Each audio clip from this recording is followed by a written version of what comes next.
L'homme invisible. Un chimiste anglais est parvenu à se rendre invisible, ce qui lui permet de commettre impunément toutes sortes de vols, aidé par un pauvre hère du nom de Marvel. Celui-ci est chargé, en outre, du transport des livres contenant le secret du pouvoir surnaturel de son maître. Marvel, ayant dérobé l'argent et les livres de l'homme invisible, est poursuivi par lui dans le village de Burgdock. À 10 heures le lendemain matin, M. Marvel se trouvait, la barbe non faite, sale, couvert de poussière, les mains enfouies dans les poches, l'air très las, mal à l'aise, agité, enflant les joues à chaque instant, assis sur un banc devant une petite auberge des faubourgs de Port Stour. Près de lui se trouvaient les fameux livres, mais attachés maintenant avec une ficelle. Personne ne faisait attention à M. Marvel, assis sur ce banc. Pourtant, son agitation continuait à tenir de la fièvre. Ses mains ne cessaient de se porter successivement à ses diverses poches, qu'elle fouillait avec une curiosité nerveuse. Il était resté là bien près d'1 heure, lorsqu'un marin d'un certain âge sortit de l'auberge avec un journal à la main et vint s'asseoir à côté de lui. « Il fait beau aujourd'hui !» dit le nouveau venu. M. Marvel lui lança un regard qui semblait chargé d'effroi. « Oui, très beau. Le vrai temps de la saison !» ajouta l'autre d'un ton qui ne permettait pas la contradiction. « Oui, en effet. » Le marin tira un cure-dent de sa poche et commença de s'en servir avec méthode. Ses yeux, cependant, avaient toute liberté d'examiner les vêtements poudreux de son voisin et les livres placés auprès de lui. Au moment où il s'était approché de M. Marvel, il avait entendu comme un bruit de pièces de monnaie tombant dans une poche, et il avait été frappé du contraste entre l'extérieur de M. Marvel et cet indice d'une opulence relative. Aussi revenait-il obstinément à une idée qui s'était d'abord, d'une manière bizarre, emparée de son imagination. « Vous avez des livres ?» dit-il tout à coup, en cessant la manœuvre du cure-dent. M. Marvel tressaillit et le regarda. « Oui, oui, fit-il, des livres. »« Il y a des choses extraordinaires dans les livres. »« Je crois bien. Mais il y a aussi des choses extraordinaires ailleurs que dans les livres. »« C'est encore vrai. » M. Marvel leva les yeux sur son interlocuteur et l'observa. « Il y a, par exemple, des choses extraordinaires dans les journaux. »« Sans doute. Et même dans ce journal. »« Ah ! Il y a une histoire, dit le marin en fixant sur M. Marvel un œil assuré. Il y a, par exemple, une certaine histoire d'homme invisible. » M. Marvel eut une moue de dédain, se gratta la joue et sentit ses oreilles en feu. « Qu'est-ce qu'ils vont raconter bientôt ?» soupira-t-il d'une voix molle. « En Autriche ou en Amérique, cet homme invisible ? Non, non, ici !»« Seigneur !» s'écria M. Marvel en se levant vivement. « Quand je dis ici, reprit le marin, au grand soulagement de Marvel, je ne veux pas dire ici, dans l'endroit où nous sommes, je veux dire près d'ici. Un homme invisible. Et qu'est-ce qu'il a pu faire ? Toute espèce de chose, dit le marin, qui surveillait son voisin du coin de l'œil. Oui, toute espèce de chose. Je n'ai pas vu le moindre journal depuis 4 jours. C'est d'Iping qu'il est parti. Vraiment ? C'est là qu'il a commencé. D'où venait-il alors ? Personne ne paraît le savoir. Tenez là, une singulière histoire à Iping.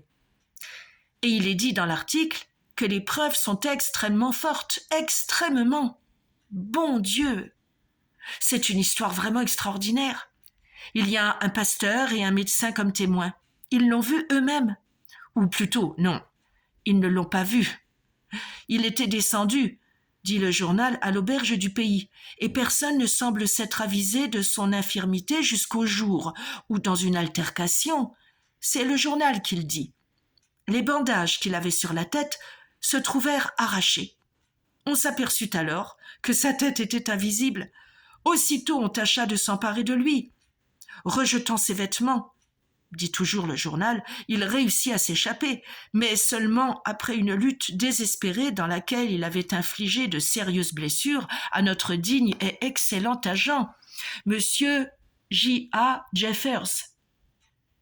L'histoire est assez précise, hein? Les noms et tout et tout. Bon Dieu, répéta M. Marvell, promenant tout autour de lui des regards effarés, essayant de compter sa monnaie dans sa poche du bout des doigts, à tâtons. C'est une histoire tout à fait étonnante, n'est-ce pas? Extraordinaire, j'ose le dire. Jamais auparavant je n'avais entendu parler d'homme invisible, mais par les temps qui courent, on entend des choses si invraisemblables que... Et c'est là tout ce qu'il a fait? Demanda Marvell d'un air dégagé. Eh bien, ce n'est pas suffisant peut-être. Et il ne s'est pas échappé par hasard. Oui, il s'est échappé, et c'est tout, hein? Ben, c'est tout, en effet. N'est-ce pas suffisant? Oh, si. Je crois bien, dit le marin, je crois bien. N'avait-il pas de complices? Le journal ne dit point qu'il y eut des complices, demanda M. Marvell, anxieux. N'est-ce donc pas assez pour vous d'un bonhomme de ce genre-là? Non, Dieu merci, peut-on dire, il n'en avait pas. Et le marin courba la tête lentement. Cela me met vraiment mal à l'aise, l'idée que ce gaillard-là court le pays. Pour l'heure, il est en liberté, et d'après des témoignages certains, on suppose qu'il a pris la route de Port Stour. Vous voyez que nous sommes parfaitement dans la zone. Ce ne sont pas là des tours de charlatans. Pensez à tout ce qu'il pourrait faire. Que deviendriez-vous s'il buvait un coup de trop et s'il lui prenait fantaisie de vous tomber dessus? Supposez qu'il veuille voler. Qui pourrait l'en empêcher? Il peut entrer, il peut forcer les clôtures, il peut passer à travers un cordon de policemen aussi facilement que vous et moi, nous pouvons fausser compagnie à un aveugle. Plus facilement encore, car les aveugles, à ce qu'on m'a dit, ont l'ouïe extrêmement fine. Il a un terrible avantage, certainement, opina M. Marvell. Et alors, pour ça, oui.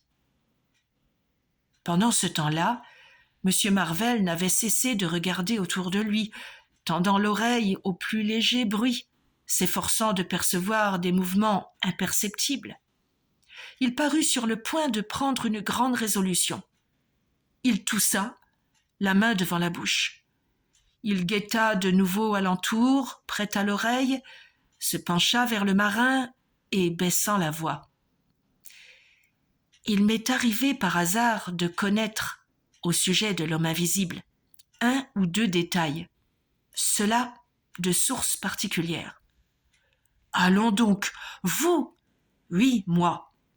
Vraiment? Et puis-je vous demander? Vous serez étonné, c'est une chose terrible. Vraiment?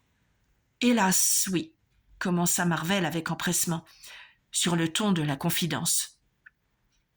Tout à coup, sa physionomie changea. Oh! Fit-il en se redressant avec raideur sur son siège. Et sa figure exprima clairement une douleur physique. Oh! Dit-il encore. Qu'est-ce qu'il y a? Fit le marin très intéressé. J'ai mal aux dents, répondit Marvell en portant la main à son oreille. Il reprit ses livres et prétendit qu'il était obligé de continuer sa route. Il se leva et longea le banc d'une curieuse manière, en s'éloignant peu à peu de son interlocuteur. « Mais vous alliez justement me raconter quelque chose à propos de cet homme invisible. » M. Marvell parut réfléchir. « Quelle blague !» dit une voix. « C'est une blague !» répéta M. Marvell. « Mais c'est dans le journal !» observa le marin. « C'est une blague tout de même. Je connais le gaillard qui a inventé l'histoire. Il n'y a pas le moindre homme invisible. Mais comment expliquer que ce journal... Allez-vous me dire rien du tout ?» fit M. Marvell avec force. Le marin ouvrit de grands yeux, son journal à la main. M. Marvel le regarda en face. « Attendez donc, dit l'autre en se levant à son tour, et d'une voix lente. « Vous allez me soutenir ?» « Oui, fit Marvel. « Alors pourquoi m'avez-vous laissé vous raconter toutes ces balivernes, hein ? Qu'est-ce que cela signifie de laisser un homme se donner ainsi l'air d'un imbécile ?» M. Marvel enfla ses joues. Le marin devint cramoisi et serra les poings. « Voilà 10 minutes que je parle. Et vous, petit pot à tabac, avec votre figure tannée, vous ne pouviez pas avoir la politesse élémentaire de... Vous n'allez pas me chercher chicane, à moi. Chercher chicane, j'en ai vraiment bonne envie. Venez-vous, dit une voix. Soudain, quelqu'un fit faire demi-tour à M. Marvel, qui s'éloigna décidément d'une démarche bizarre, d'un pas saccadé. « Vous faites bien de filer !» criait le marin. « Filer ? Qui ? Moi ?» dit Marvel. Et il s'en allait obliquement, à grandes enjambées, avec de temps à autre de violentes poussées en avant. Lorsqu'il fut à distance, il commença à marmotter tout seul des protestations, des récriminations. « Stupide animal !» grognait le marin, les poings sur les hanches, les jambes écartées, suivant du regard l'individu qui s'en allait. « Je vous apprendrai, triple imbécile, à vous moquer de moi, quand c'est là, dans le journal !» Il ne distingua point la réponse de Marvel, qui, s'éloignant toujours, fut bientôt caché par un coude de la route. Mais il demeura, superbe, au beau milieu du chemin, jusqu'au moment où l'arrivée d'une voiture de boucher le força de se déplacer. Alors, il repartit pour Port Stowe. Il grommelait tout seul. Quel fou on rencontre ! Il croyait m'y prendre, cette bêtise, puisque c'est dans le journal. Un peu plus tard, il apprit qu'un autre fait extraordinaire s'était produit non loin de là. C'était l'apparition d'une poignée de pièces de monnaie, ni plus ni moins, de la monnaie passant toute seule et sans qu'on vît qui la tenait le long du mur, au coin de la ruelle de Saint-Michel. Un de ses camarades avait vu ce prodige, le matin même. Il avait tout de suite voulu prendre l'argent, mais le singulier papillon avait disparu. Notre marin ne demandait pas mieux, disait-il, que de croire n'importe quoi, mais cela c'était tout de même un peu trop raide. Pourtant, il se mit à y réfléchir. Or, l'histoire de la monnaie volante était exacte. Partout dans le voisinage, depuis la fameuse banque de Londres et des comtés jusqu'au comptoir des boutiques et des auberges, les portes restant volontiers ouvertes par ce beau soleil, de l'argent avait été tranquillement et adroitement subtilisé par poignées, par rouleaux. On en avait vu flotter doucement le long des murs dans les endroits ombragés, puis échapper rapidement au regard de ceux qui approchaient. Il avait d'ailleurs, quoique personne ne lui montrât la route, invariablement terminé sa course mystérieuse dans la poche de ce monsieur agité, au chapeau de soie râpé, qui s'était assis devant la petite auberge du faubourg. Ce fut 10 jours plus tard, et seulement lorsque l'histoire de Burdock était déjà vieille, que notre marin rapprocha les faits et comprit, avec terreur, qu'il avait été le voisin de l'homme invisible. À l'heure où le jour commençait à baisser, le docteur Kemp était assis dans son cabinet, formant un belvédère, qui, du haut de la colline, dominait Burdock. C'était une petite pièce agréable, 3 fenêtres au nord, à l'est et au sud. Des rayons couverts de livres et de publications scientifiques. Une grande table de travail. Devant la fenêtre du nord, un microscope, des plaques de verre, de menus instruments, quelques cultures et, çà et là, des flacons de réactifs. La lampe du docteur était allumée, déjà, quoique le soleil resplendît encore du soleil couchant, et les stores étaient levés. Il n'y avait pas à craindre que les gens du dehors pussent regarder à l'intérieur. Le docteur Kemp était un homme jeune, de haute taille, svelte, aux cheveux blonds, à la moustache presque blanche. Le travail auquel il s'appliquait devait, il l'espérait bien, lui valoir son élection à l'Académie royale. Ses yeux, pour le moment détachés de son ouvrage, contemplaient le soleil qui se couchait derrière l'autre colline, en face de lui. Depuis 1 minute, peut-être, il était resté la plume aux lèvres, à admirer la magnifique lumière d'or. Quand son attention fut attirée par la petite tache que faisait un homme, noir comme de l'encre, qui descendait la colline en courant, venant de son côté. Cet individu, tout petit, portait un énorme chapeau haut de forme, et il courait si vite que l'on distinguait à peine le mouvement de ses jambes. « Encore un de ces ânes, » pensait le docteur Kemp, comme celui qui s'est jeté contre moi ce matin au coin de la rue avec son « Monsieur, l'homme invisible arrive !» Je ne peux pas concevoir ce qui tourne la tête de ces gens-là. On se croirait encore au XIIIe siècle. Il se leva, s'approcha de la fenêtre et regarda, sur le flanc obscur de la colline, le petit homme noir qui descendait ventre à terre. Il paraît furieusement pressé, mais il n'a pas l'air d'avancer. Certes, il ne courrait pas plus lourdement si ses poches étaient pleines de plomb. Vous êtes donc poursuivi, mon bonhomme. Bientôt, la plus haute des villas, qui, prolongeant Burdock, avait été construite sur le flanc de la colline, eut caché le coureur. Il reparut un instant, puis s'éclipsa, pour redevenir visible 3 fois entre les maisons isolées qui venaient ensuite. Enfin, la terrasse le couvrit. « Quels ânes !» s'écria le docteur Kemp en pivotant sur les talons pour retourner à sa table de travail. Les personnes qui, étant elles-mêmes sur la grande route, virent de plus près le fuyard et purent observer la terreur répandue sur son visage en sueur, n'eurent pas le même détachement que le docteur Kemp.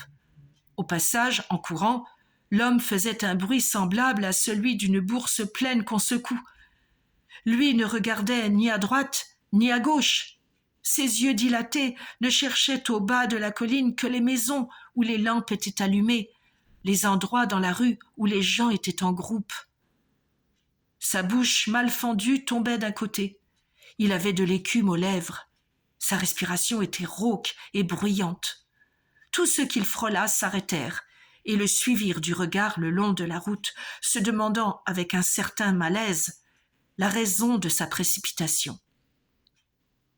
Cependant, là-haut, sur la colline, un chien qui jouait hurla tout à coup et courut se réfugier sous une porte.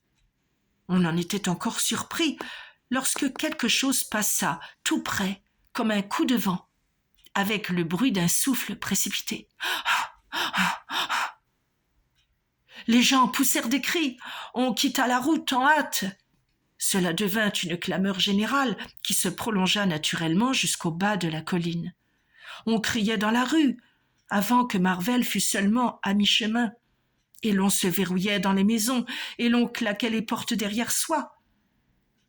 Marvel entendit tout cela. Il fit un dernier effort désespéré. La terreur le dépassait, le devançait, envahissait la ville. « L'homme invisible! L'homme invisible! Il arrive !» Aux joyeux joueurs de cricket. L'auberge est tout juste au bas de la colline, à la tête de ligne du tramway.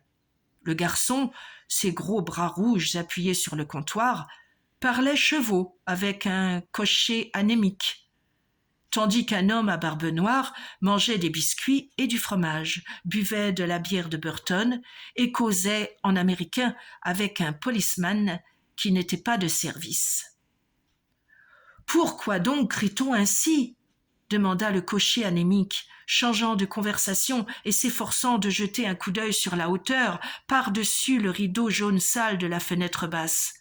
« Quelqu'un vient de passer, là, dehors, en courant. »« Il y a le feu, peut-être » dit le garçon. Des pas se rapprochèrent, rapides et pesants. Poussée avec violence, la porte s'ouvrit et Marvel entra, affolé, échevelé, sans chapeau, le col de son vêtement déchiré. Il se retourna d'un mouvement convulsif et chercha à fermer la porte. Elle était retenue par une courroie. « Il vient !» s'écria-t-il avec terreur d'une voix perçante. « Il arrive ! L'homme invisible derrière moi! Par pitié, au secours! Au secours !»« Fermez les portes !» dit le policeman. « Qui est-ce qui arrive ? Pourquoi tout ce tapage ?» Il alla enlever la courroie qui retenait la porte. Celle-ci retomba bruyamment. L'Américain ferma l'autre porte. « Laissez-moi entrer là-dedans !» fit M. Marvel, chancelant et suppliant, mais étreignant toujours ses livres. « Laissez-moi entrer là-dedans! Enfermez-moi quelque part! Je vous dis qu'il est à mes trousses! Je lui ai échappé! Il a promis de me tuer et il me tuera! » « Vous êtes en lieu sûr, » dit l'homme à la barbe noire. « La porte est fermée. »« De quoi s'agit-il ?»« Laissez-moi entrer là-dedans » reprit Marvel. Il poussa un cri aigu lorsque la porte s'ébranla sous un grand choc, bientôt suivi de coups précipités et de cris proférés au dehors. « Hé !» fit le policeman. « Qui est là ?» M. Marvel se mit à donner de la tête comme un fou contre les panneaux qu'il prenait pour des portes. « Il me tuera. Il a pris un couteau ou quelque chose. Par pitié !»« Tenez, dit le garçon, entrez là. » Et il souleva la planche du comptoir. M. Marvel se jeta derrière, juste au moment où l'appel du dehors était répété. « N'ouvrez pas !» gémissait-il. « Je vous en supplie, n'ouvrez pas. Où vais-je me cacher ?»« Alors, c'est l'homme invisible ?» demanda l'individu à la barbe noire, une main derrière le dos. « Il est temps que nous le voyions. » Tout à coup, les vitres volèrent en éclats, et il y eut dans la rue des cris et des courses en tous sens. Le policeman, monté sur le canapé, regardait dehors et tendait le cou pour voir qui était devant la porte. Il descendit, les sourcils hérissés. « C'est bien cela, » dit-il simplement. Le garçon se tenait debout devant la porte du salon qui était maintenant fermée à clé sur M. Marvel. Stupéfait, il jeta les yeux sur la fenêtre et fit le tour du comptoir pour rejoindre les autres. Tout entra subitement dans le calme.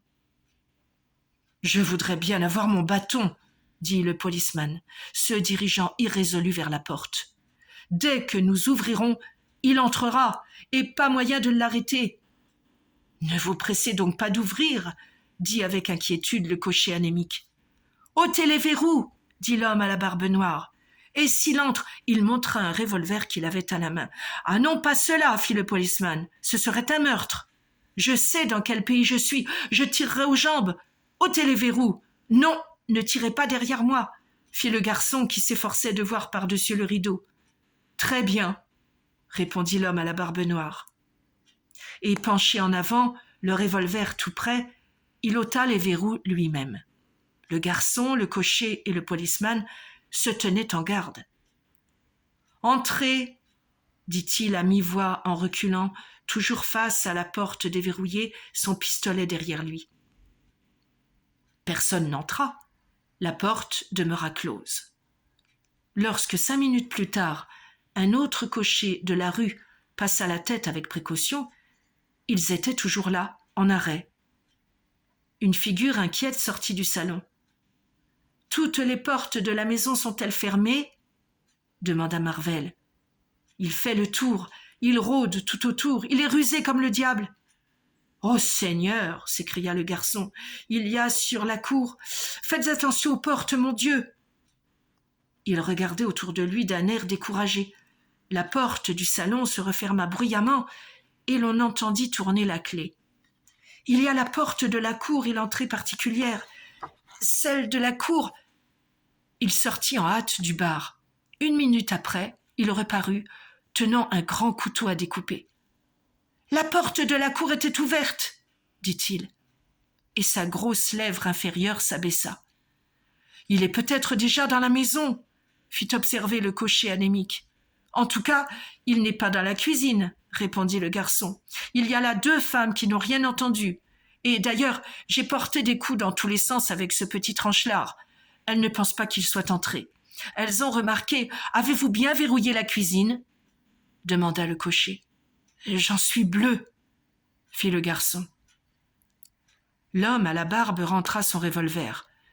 Juste à ce moment, la planche du comptoir retomba et sous un coup furieux, la porte du salon fut enfoncée. On entendit Marvel crier comme un chat qu'on étrangle. Tout de suite, on passa par-dessus le comptoir pour aller à son secours. Le revolver du grand barbu partit, la glace adossée au salon fut étoilée et vint se briser à terre avec fracas. En entrant dans la pièce, le garçon vit Marzel, bizarrement accroupi, lutter contre la porte qui menait à la cuisine et à la cour. Tandis que le garçon hésitait, la porte s'ouvrit soudain, et Marvel parut être traîné jusque dans la cuisine. On entendit un cri de terreur, un grand tapage de casserole. Marvel, tête baissée, résistant obstinément, fut poussé de force jusqu'à l'autre porte de la cuisine qui donnait sur la cour et dont les verrous furent tirés. Le policeman qui avait essayé de passer devant le garçon se précipita, suivi de l'un des cochers, saisit le poignet de la main invisible qui étranglait Marvel, reçut un coup de poing en pleine figure et faillit tomber à la renverse. La porte s'ouvrit et Marvel fit un effort frénétique pour se réfugier derrière. Le cocher prit alors quelqu'un par le collet. « Je le tiens !» criait-il. Les mains rouges du garçon empoignirent l'ennemi qu'on ne voyait point. « Là, il est là !» Monsieur Marvel, relâché, se laissa choir et essaya de se glisser entre les jambes des uns et des autres. Le groupe des combattants oscilla pêle-mêle autour de la porte ouverte. C'est alors que, pour la première fois, on entendit la voix de l'homme invisible, une plainte aiguë. Le policeman lui avait marché sur le pied. Il hurlait furieusement, et ses poings battaient l'air comme des fléaux. Le cocher, lui aussi, poussa un cri de douleur et se cassa brusquement en deux. Il avait été atteint au creux de l'estomac. La porte donnant de la cuisine dans le salon se referma et couvrit la retraite de Marvel, tandis que, dans cette cuisine, les gens étreignaient l'air et luttaient avec le vide. « Où est-il passé ?» demandait l'homme à la barbe. « Dehors ?»« Par ici !» dit le policeman faisant un pas dans la cour et s'arrêtant. Un morceau de tuile vola en sifflant tout près de sa tête et alla s'écraser au milieu de la vaisselle sur la table de cuisine. « Je vais lui faire voir !» s'écria l'homme à la barbe. Tout à coup, un canon d'acier brilla par-dessus l'épaule du policeman et 5 balles se suivirent, coup sur coup, dans l'obscurité, d'où était venu le projectile. En tirant, l'homme fit décrire à sa main un mouvement circulaire horizontal, de façon que ces balles rayonnassent dans la cour étroite comme les raies d'une roue. Puis il y eut un silence. « 5 cartouches, dit l'homme à la barbe noire. C'est encore ce qu'il y a de mieux. 4 as et un roi. Apportez une lanterne, quelqu'un, et à tâtons, mettons-nous en quête du cadavre. » Le docteur Kemp avait continué à écrire dans son cabinet jusqu'au moment où les coups de revolver le firent sursauter. « Pan, pan, pan !» Il se succédait à intervalles réguliers. « Oh, oh !» fit-il en mettant de nouveau sa plume entre ses dents et en prêtant l'oreille. « Qui est-ce qui tire ainsi à Burdock ? Que font-ils maintenant, ces ânes-là » Il se dirigea vers la fenêtre du sud, leva la vitre et, penché en dehors, parcourut des yeux le réseau que faisait la ville dans la nuit, avec ses espaces noirs, courts ou toitures, piqués de lumière, les fenêtres, boutiques et lanternes. On dirait un attroupement au pied de la colline, auprès des joueurs de cricket. Le docteur continua d'observer. Ses yeux se portèrent au-delà de la ville, jusqu'à l'endroit lointain où brillaient les feux des navires et des réverbères de la jetée, jusqu'au pavillon qui la terminait comme une topaze lumineuse dans la nuit. La lune, à son premier quartier, était suspendue au-dessus de la colline à l'ouest. Très claire, les étoiles avaient presque le même éclat que sous les tropiques. Après 5 minutes, pendant lesquelles son esprit s'était laissé aller à de vagues méditations sur les conditions sociales de l'avenir et s'était égaré dans l'immensité de l'espace et du temps, le docteur Kemp se reprit, avec un soupir, ferma la fenêtre et revint à son bureau. C'est environ 1 heure plus tard que retentit la sonnette de la porte d'entrée. Depuis les détonations, il avait écrit mollement, l'esprit souvent distrait. Ayant écouté, il entendit la servante répondre au coup de sonnette et attendit le bruit de ses pas dans l'escalier. Mais elle ne vint point. « Je serais curieux de savoir ce que c'était, » se dit le docteur. Il essaya de se remettre au travail, puis n'y parvenant pas, il se leva, descendit de son cabinet jusqu'au palier, sonna, et par-dessus la rampe, interpella la femme de chambre, juste comme elle arrivait dans le vestibule. « Était-ce une lettre ? » ?»« Non, monsieur, un passant qui a sonné puis qui s'est enfui. »« Comme je suis agité ce soir, » remarqua Kemp. Il remonta dans son cabinet et cette fois se remit à l'ouvrage résolument. Au bout d'un instant, il y était tout entier, et dans la pièce, on n'entendait que le tic-tac de l'horloge et le grincement clair de sa plume se hâtant au centre du cercle de lumière que projetait l'abat-jour sur la table. Le docteur n'eut pas fini avant 2 heures sa tâche de la nuit. Il se leva, bâilla et alla se coucher. Déjà, il avait ôté son habit et son gilet lorsqu'il se sentit altéré. Il prit un bougeoir et descendit à la salle à manger en quête de soda et de whisky. Les études scientifiques avaient développé ses facultés d'observation. En retraversant le vestibule, il remarqua une tache noire sur le linoléum, tout près du paillasson, au pied de l'escalier. En remontant, il se demanda tout à coup ce que pouvait bien être cette tache. Étant redescendu, il s'aperçut, sans grande surprise, qu'elle avait la couleur et la viscosité du sang qui sèche. Il reprit ses bouteilles et remonta de nouveau, regardant autour de lui, essayant de s'expliquer cette tache. Sur le palier, il s'arrêta, stupéfait. Le bouton de porte de sa chambre était souillé de sang. Il regarda sa main. Elle était propre. D'ailleurs, il se rappelait que la porte de sa chambre était ouverte lorsqu'il était descendu de son cabinet. Il n'avait donc pas eu à toucher le bouton. Il entra tout droit, la figure parfaitement calme, peut-être un peu plus résolue seulement qu'à l'ordinaire. Son regard, errant avec curiosité, tomba sur le lit. Le couvre-pied était taché de sang, les draps avaient été déchirés. Kemp n'avait pas remarqué tout cela en entrant la première fois, parce qu'il était allé directement à la toilette. D'autre part, draps et couvertures étaient enfoncés, comme si quelqu'un s'était tout récemment assis dessus. Alors le docteur éprouva l'impression étrange d'avoir entendu une voix qui disait tout bas « Juste ciel, Kemp !» Mais le docteur Kemp ne croyait pas aux voix. Il resta debout, les yeux en arrêt sur ses draps froissés. Était-ce vraiment une voix ?